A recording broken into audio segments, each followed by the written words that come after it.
देहरादून से ब्रेकिंग छठी मॉर्निंग। तो जब ये हम मॉर्निंग में सीरीज लिख रहा था तो मैं इनफैक्ट देहरादून के आज़ादी के आंदोलन की कहानी है मेरे शहर की। तो मैं देख रहा था कि नेशनल लीडर ने ये क्या हमें पता, रीजनल लीडर ने ये क्या क्या ये हमें पता, तो मेरे अपने शहर के लीडर ने क्या क्या ये हमको नहीं मालूम। गांधी देहरादून आए थे, हमें पता चला था वहाँ, तो जब आए तो क्या होगा, क्या किया इसके बारे में जानकारी मिलती है, तो उसकी तलाश स्टार्ट हुई और प्रोसेस में देहरादून शहर ने आज़ादी का आंदोलन में क्या क्या किया उस पर एक श्रृंखला लिखूंगा। अब इनफैक्ट उसका जो पहला लेख था वो नेहरू जी की जेल यात्रा, तो नेहरू जी का जो जेल का जीवन है उसका 27% देहरादून में ही गुजरा है। उन्होंने अपनी ऑटोबायोग्राफी वहाँ से लिखना शुरू की है, यूनिसेफ ऑफ वर्ल्ड का 70% से ज़्यादा हिस्सा उन्होंने देहरादून के जीवन से लिखा। तो देहरादून शहर वाले के तौर पर मुझे जब जानकारी मिली तो बड़ा अच्छा लगा है, मेरे शहर में ये भी है। इसका भी अफसोस हुआ है कि जब कॉलेज के दिनों में या स्कूल के दिनों में हिस्ट्री पढ़ रहे थे तो एक चक्कर जेल का लगा लेते तो सडनली मेरी हिस्ट्री बहुत इंटरेस्टिंग हो जाती। तो हम बायो में फील्ड विजिट कर सकते हैं, हिस्ट्री में के लिए फील्ड विजिट कर सकते हैं। तो चलो कोई नहीं, अपना जब देहरादून की हमने सीरीज लिखनी शुरू की तो एक फौरी सा नाम संपादक ने दे दिया, इतिहास के और रैंडम सा नाम चलता रहा। आप सामग्री मिलती चलेगी तो ये हुआ कि 2-2000 शब्दों के आर्टिकल उस मैगजीन में लिखे चलो। अब पाठक आम पाठक है, ये बुक के रूप में कभी आएगा इसका अंदाजा रहता है कि समावेश थी कि जब यहाँ दिल्ली रहने का एडवांटेज है, 3 रूट की लाइब्रेरी का मुझे किसी ने बताया कि वहाँ जाओ, वहाँ जब माइक्रोफिल्म से तो मुझे आप काम करना आसान हुआ। तो इस तरह से जब समावेश तो करंट में बिल्कुल आज 1920 की कहानी हो रही, अगले अंक में 1940 की कहानी हो रही, उसके अगले महीने में 1920 इस तरह में अब गुजरते मैंने ये देखा 60-1.5 साल में कि पूरी जो देहरादून शहर की आज़ादी के आने की कहानी है उसे गांधी के पीछे चलने की कहानी। सारी सभा वंदे मातरम की बोल रहा है, वंदे मातरम की बोल रहे हैं और गांधी जी की जय हो रही और बाकी जय हो रही है, पर ये तो लगातार चलते जा रहे। तो समझ आया कि पूरी गांधी की राह पे चलने की और फिर इस सीरीज का नाम बदल के गांधी की राह पर कर दिया और आज़ादी का आंदोलन गांधी की राह पे चलने की कहानी। और उस प्रोसेस में धीरे धीरे हम लोग मैं खुद गांधी की राह पे गांधी को समझने की जानने के प्रोसेस में थोड़ा जरा हम खुद नहीं मालूम। मतलब साहित्य पे मेरा पहला काम था, साहित्य के पसंदीदा नेहरू थे तो जाहिर है नेहरू मेरी उस हिसाब से नेहरू के जानते थे, पर गांधी कैसे आपको अपने साथ लेते चले के पता नहीं चला। और फिर जब गांधी में डूबने चलते हैं तो सागर वो आप डूबते चलते हैं लगातार चलते थे। और फिर सीरीज का नाम गांधी की राह पर। आईवन जब उसके पूरा स्वतंत्रता आंदोलन की जब पहली बुक भी आई उसका नाम ही एक गांधी की राह पर दे रहा। और उसी बीच में ये एक क्योंकि वो देहरादून भी आए थे तो बीच में जब बातचीत में ये हो रहा था कि भाई गांधी जी देहरादून है इसके तो मैं लिख दिया, उत्तराखंड में और जगह भी आए, कहाँ आए, कुमाऊं में आए हैं, इसकी कहानी हमें मालूम थी। कुमाऊं के लोगों ने बहुत अच्छा काम किया। परंतु जब गांधी जी सिर्फ कुमाऊं में आए थे तो जब यहाँ से खोज करने शुरू हुए तो फिर ये इस नई बुक की नींव पड़ी। अच्छा एक ही मैंने देख रहा था पूरे मैंने पहले बुक के प्रोसेस में जब गुजर रहा था वो क्या रहा था कि हमारे यहाँ मैंने कुछ लिखा उसकी टाइपोग्राफिक एरर भी अगले मेरी किताब को देखने का वो टाइपोग्राफिक एरर यहाँ भी आ गई, तीसरे ने मेरी बुक को लिखा तो ये समझ आ गई कि मुझे प्राइमरी सोर्सेज में जाना बहुत ज़्यादा जरूरी है। तो आर्काइव्स में जाना, लाइब्रेरी में जाना यहाँ से शुरू और इसलिए पुराने ज्ञान दीन मोदी जी लाइब्रेरी थी उसमें क्या मुझे पुराने अखबार भी कैसे मिले तो हमने आप लैपटॉप पे सैटरडे को आप आइए, अब आप हिंदुस्तान टाइम्स पढ़ रहे हैं, सीधी उसके रिलेटेड खबर है आप उसको टाइप कर दे रहे हैं, चलो भाई अगली बार अनुमान खबर है वो टाइप कर।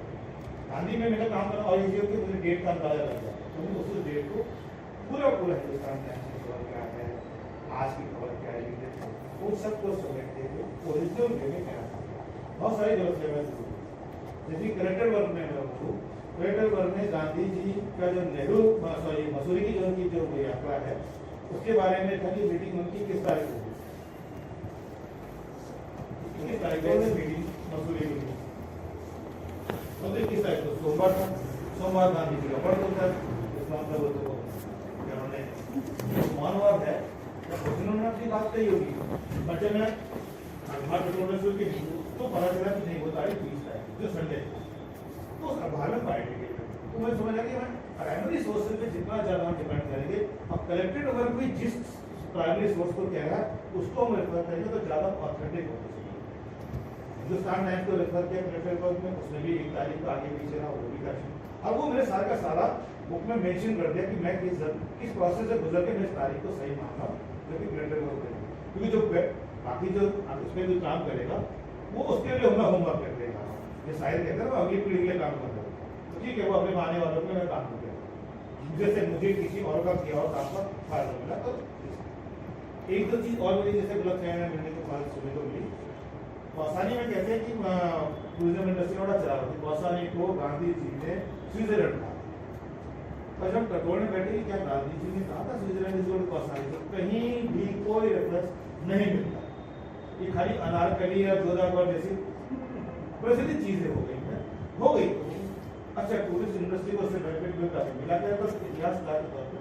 और जब टटोलने बैठे तो ये पाया गांधी जी ने इनको तो कौसानी को तो स्विट्जरलैंड नहीं कहा, और उन्होंने एल्प्स की तुलना एक लेकर हुआ था, एल्प्स और स्विट्जरलैंड हमारे के बारे में बातचीत शुरू हो गई। गांधी जी कहने के लोग बीमार पड़ते हैं तो स्वास्थ्य लाभ के लिए एल्प्स जा रहे हैं, बस एसी का मतलब सिर्फ खाली करने थोड़ी है, स्वास्थ्य लाभ के लिए हिमालय की आबोहवा इतनी शानदार है, तो उसकी भी यहाँ अल्मोड़ा में रहना भी तो स्वदेशी का ही पार्ट हो सकता है ना। तो इस तरह की चीजों को एनेक्डोट को इकट्ठा करते हुए, क्योंकि ये लिखवाने के लिए लिखी जा रही थी, आप पाठक में लिखी जाती है तो किस्सा गोही के तौर पे इसको एकेडमिक्स में बनाते हैं आम पाठक के तौर पे, और ये भी थी कि हिस्ट्री की पूरी हिस्ट्री का प्रोफेसर कहते कि हाँ ये डॉक्यूमेंट ठीक डॉक्यूमेंट, तो ये भी एक दिमाग में जहन में था। पर थी आम आदमी की कहानी, आम आदमी की पहली कहानी, मुझे बहुत सारे एनेक्डोट इस बुक में डाले गए हैं, बहुत सारे किस्से जो जुड़े हुए हैं वो डाले गए हैं, लोगों के अनुभव डाले हुए हैं इस तरह से प्राइमरी सोर्सेज में। और इसमें यात्राओं के बारे में बात बोलूँ तो एक हमारे गढ़वाल कुमाऊं में क्या है कि हम पहाड़ का मतलब हरिद्वार में लगाते हैं, पहाड़ का मतलब होते उत्तराखंड का मतलब गढ़वाल कुमाऊं में होता है, मतलब हरिद्वार में भी कुमार हरिद्वार में 3 बार है, शुरू की तीनों यात्राओं में। और ये यहाँ वो आए थे महात्मा मुंशी नाम जी से मिली थी, जिन्हें स्वामी श्रद्धानंद था। वो था कि जब यहाँ गुरुकुल के जो बच्चे हैं उन्होंने खुद एक डैम में मेहनत करके जो पैसा आया वो साउथ अफ्रीका में, और गांधी जी की बात बड़ी सटीक लगी, अभी की थी कि भाई लोग बच्चों ने मेहनत की, जो कमाई की वो उन्होंने मेरे दक्षिण अफ्रीका में सप्लाई करके भेजे थे, उसके बाद में कई बार फोन भी करते थे, तो कंट्रीब्यूट करने का तरीका ये भी होता है। उनकी फिनिश की जो टीम थी जो वो यहाँ आए 25 लोग आए, तो शुरू में रहने का ठिकाना नहीं था, तो उस टाइम तो गुरुकुल में, फिर वो वहाँ पे कलकत्ता गई, तो क्या वापस फिर ये गुरुकुल में आए। तो गांधी जी के गुरुकुल जाना कैसे कहीं व्यक्तिगत तौर पर मित्रता के साथ मिलना, और यहाँ मुझे चीज लगी गांधी जी के मित्रों के साथ संबंध निभाना बहुत बड़ी चीज होगी, ये मैं यहाँ उनके साथ देख कर रहा। हमें लगता है कि पॉलिटिशियन आदमी है, उसको पॉलिटिक्स में सबको यूज करना होता है तो सबसे दोस्ती करना है, लेकिन अदर वे राउंड आपको दोस्ती करने के आते हैं उसके आपको पॉलिटिकल बेनिफिट मिल जाते हैं, जो आपके दोस्त हैं सारे संगठन आपका दोस्त है, वह आप पर्सनली टच के साथ बात करते गुरुकुल में। तो जब स्वतंत्र का आंदोलन चलता है तो गुरुकुल के लोग आपके साथ अपना तो विश्वास करते हैं। गांधी जी का जो ये पर्सनल रिलेशनशिप को बिल्डअप करने का जो स्वभाव था ये भी उनको बेनिफिट करा, इसका कोई पॉलिटिकल नहीं। तो ये मुझे देखने को मिला। फिर जैसे ये 3 बार उन्होंने यात्रा की गुरुकुल की, इनफैक्ट गुरुकुल से का संबंध लगातार रहा, गुरु की आखिरी यात्रा हरिद्वार की थी, उसमें भी गुरुकुल के साथ गुरुकुल के बाप और गुरुकुल के वो हेड जो चेंज होते रहे, और गांधी जी का लगातार संपर्क गुरुकुल से बना। देहरादून में कन्या गुरुकुल जब बना तो उन्होंने अपने पुत्र वधु को भी निर्मला को पढ़ने के लिए वहीं भेजा, तो वहीं जाकर जब वो एनुअल फंक्शन होते थे तो कस्तूरबा गांधी पहुंच जाते, लेकिन देहरादून के बाशिंदे के तौर पर बड़ा अच्छा होता था जो मेरे शहर का उत्तर था। ये पर्सनल टच हम लोगों को फील हो, मुझे पसंद लगता है। तो हमारे जो बुक प्रोसेस है कई लोगों ने इस चीज को फील किया। हमें मालूम नहीं था कि बागेश्वर वालों को जब मैंने बताया कि बागेश्वर में गांधी जी कहाँ का आए तो सबको बड़ा अच्छा सा लगा, उन्होंने अपने व्हाट्सएप ग्रुप में सर्वे करना शुरू किया। और उन्होंने जहाँ गांधी जी रुके थे उस जगह का पता है चल पा रहा था। जब वहाँ मेरा विजिट तो मुझे मालूम चला कि वहाँ पे उनकी पोती ने जो गांधी घोष थे वहाँ अपनी पब्लिक एकेडमी और रानी धारा कैसे बोलोगे पता नहीं चलेगा, तो ग्रेस पब्लिक एकेडमी बोलोगे तो तो मुझे उनसे मिला तो मुझे बताया कि गांधी जी की स्कूल में ठहरते क्या ठहरते कैसे ठहरते। उसके तो बहुत सारे किस्से जो होते चले गए मैं बुक में दर्ज करता चला गया। और गांधी जी का एक और पहलू, अच्छा एक तो कुमाऊं की देहरादून की यात्रा थी, ये फ्रीडम मूवमेंट के लड़ाई के तौर पर यहाँ मैंने गांधी जी की बड़ी ऑर्गेनाइजेशन लीडर के तौर पर मुझे बहुत शानदार चीज देखने को मिली, क्योंकि हम भी देहरादून में कुछ एक संस्था है, तालीम में कुछ काम करते थे बच्चों के साथ, ऑर्गेनाइजेशन के तौर पर मैंने चीज देखी। अब गांधी जी 1930 के आंदोलन के लिए तैयार करना है महाराष्ट्र को, तो थोड़े साल बाद यात्रा 1920 टाइम में आंध्र प्रदेश यात्रा कर रहे हैं, 1.5 महीने 2.5 महीने यूपी की यात्रा कर रहे हैं। अब एक जन जागरण के प्रोसेस में अब गांधी जी को अगर आपको अपने शहर आप कहते थे मैं बढ़ा देता हूँ, गांधी जी को बहुत जानता हूँ, तो गांधी जी की यात्रा करे, आप यहाँ क्यों नहीं आ रहे? ये गांधी जी को बुलाते, और गांधी जी को बुलाना है तो गांधी जी ये तो बोलेंगे मुझे इतना आपको इकट्ठा कर देना, और वो ये कह रहे हैं एक मीटिंग महिलाओं की, एक मीटिंग दलितों की, एक मीटिंग छात्रों। अब आपका दलितों के बीच में अगर आपके साथ नहीं है तो गांधी जी, महिलाओं के बीच में अगर आपने स्वीकार नहीं रखी है, वहाँ कुछ महिला देखने नहीं है, तो गांधी जी आपके नहीं, क्योंकि जो आपके बड़े नेता हुए किस बात की गांधी पहुंचना सर, और गांधी की शर्तें हैं तो आपको गांधी जी ने इस प्रोसेस में, जैसे मैं देहरादून की बुक में नोट करा था, देहरादून शहर में संगठन को मजबूती देने में और विस्तार देने में बहुत ज्यादा मदद। देहरादून का क्या कहते हैं, दलितों के बीच में काफी अच्छी स्थिति थी, कुमाऊं में बढ़ानी शुरू, ईसाइयों के बीच में बढ़ानी शुरू की। तो गांधी जी अपने जब भी यात्रा कर रहे हैं, आ रहे हैं, तो समाज के अलग अलग तत्वों को साथ में लेकर चल रहे हैं। तो इस प्रोसेस में आपने कांग्रेस के संगठन का विस्तार भी किया, और उन लोगों के बीच में अब जब 1930 में जब मूवमेंट शुरू हुआ तो सडनली लोग अचानक इतने ज्यादा लोगों की संख्या जुट रही, महिलाओं की एक बहुत बड़ी संख्या 20 के मुकाबले 30 में स्टेट ज्यादा आती है, क्योंकि इस तरह के कार्यक्रमों के माध्यम से आप उन्हें जोड़ पा रहे हैं, अगर आता रोल दे पा रहे हैं, अगर रोल दे रहे हैं, जोड़ रहे हैं, संपर्क कर रहे हैं, तो परसेंटेज बनता है। एक और चीज जो मुझे बहुत अपील की और आज मुझे मिसिंग होती है, वो ये कार्यकर्ताओं के साथ मिलना। मैं जहां जाऊंगा 3 से 4 बजे तो मुझे कार्यकर्ता मीटिंग करने ही करनी। अब हम सब जानते हैं जो भी कार्यकर्ता होता है वो असल में तहसील का, मोहल्ले के लेवल का नेता होता है। मेरे बड़े नेता के कार्यकर्ता है और ना वो एक्चुअल में नेता होता है।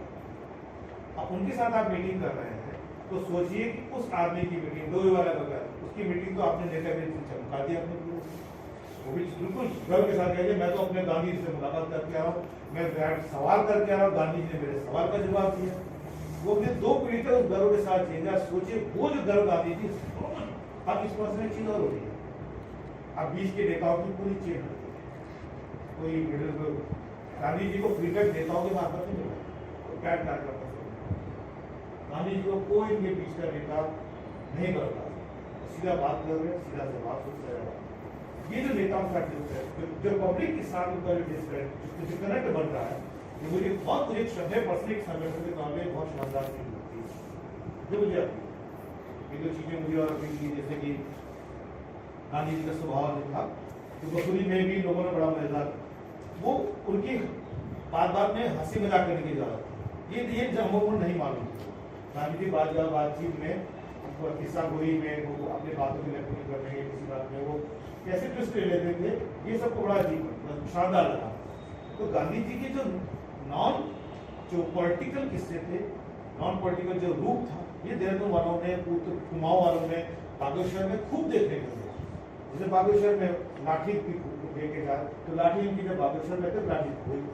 अब गांधी जी कह रहे मेरी लाठी कहाँ की, लाठी चला सब नए लाठी ढूंढे थी, गांधी जी को तो जरूरत में जाना और लाठी नहीं मिली। सबको क्या हुआ लाठी ढूंढ रहे गांधी जी, इंतजाम कर देंगे, नहीं आओ लाठी नहीं। ऐसा हैरान थे कि कुछ भी लाठी दे तो भाई ये वहाँ की भाई गांधी की लाठी हो गई है, जब उनकी लाठी का इंतजाम हो। तो एक ज्वेलरी वाले को एक बढ़िया सी लाठी में चांदी की मूर्ति के साथ लाठी ले जाए।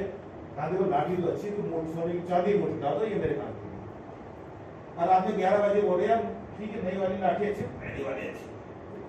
वो नेता जो लोग रिकॉर्ड कर रहे हैं अपने उसमें संस्मरण में कि जो आदमी इतने बड़े बड़े मुद्दों पे ध्यान दे रहा है, काम कर रहा है, वो लाठी के प्रति भी इतना चिंतित हो रहा है कि बॉस आप बड़े बड़े कामों के साथ साथ छोटे छोटे कामों को उतनी ही शिद्दत से महसूस कर रहे हैं। यही गांधी को हमसे अलग करा। ये पूरे बागेश्वर में किस्सा बन गया कि छोटी छोटी बात पे साबुन वो कहते थे कल रात सुबह जो नहाने गए तो साबुन खत्म, तो साबुन क्या है, नया साबुन है, कल का साबुन कहाँ गया, क्यों तो कल का साबुन खत्म हो गया, खत्म का पूरा थोड़ा पतला रह गया था कि देखो ये साबुन कहाँ से आया, संदेह की वजह से। तो जनता जो हमें देती है विश्वास हो, उस विश्वास को सही से रखने की वजह हम यूं ही हटा दें तो हम कैसे रक्षा करें? कल आप लोगों के हाथ में स्वर आ जाएगा तो भी यार मैं ये हरकत कैसे नहीं। अब दादी जी से कहते थे ना कि बाहुबली के स्टाइल में बोले तो कहते हैं कि मेरा आचरण ही है मेरा संदेश। तो छोटे छोटे किस्से बहुत सारे वैसे बातें चल रही हैं, नैनीताल में हो रहे हैं, वो हरिद्वार में हो रहे हैं। ये किस्से लोगों को गांधी साथ जोड़ते जा रहे हैं। ये कहीं से पॉलिटिकल जुड़ाव नहीं है। मुझे भी पूरी नहीं लगे लगता कि लोगों को पॉलिटिकल क्लैरिटी हो रही कि औपनिवेशिक स्वराज और पूर्ण स्वतंत्रता संग्राम होगा, दोनों फर्क क्या रहेगा। मैं ये विश्वास है कि आदमी जितनी ट्रांसपेरेंसी के साथ मिलता है कि जो भी करना होगा इसके पीछे जाके हमें मुक्ति जो मिलेगी। अलग अलग लोग अलग अलग ढंग से थोड़ा सा समझते गांधी के चलते गा रहे ये सादगी है ना गांधी की, वो पता नहीं कैसे लोगों को ट्रस्ट करना। मेरी बेटी को मैंने बीच में गांधी जी के ऑडियो क्लिप सुना भाषण की, इसका फर्स्ट रिएक्शन था कि गांधी जी हैं, ये तो सिर्फ दादाजी बोल रहे होंगे। आज की पीढ़ी को भी गांधी की सिर्फ इसकी सुन के दादाजी वाली फीलिंग आती है। ये है गांधी, वो पता नहीं कैसे दिल में घुसा, दिमाग में नहीं घुसा, इसलिए गांधी के पीछे पूरा घुसा। ये मुझे पूरे प्रोसेस समझा। और जो आपने बोला ना कि वो मन जुड़ जाता है, गांधी जी ने जोड़ा, मेरा अब तक कुछ नहीं था, जो किया है मैंने किया, मैंने थैंक यू।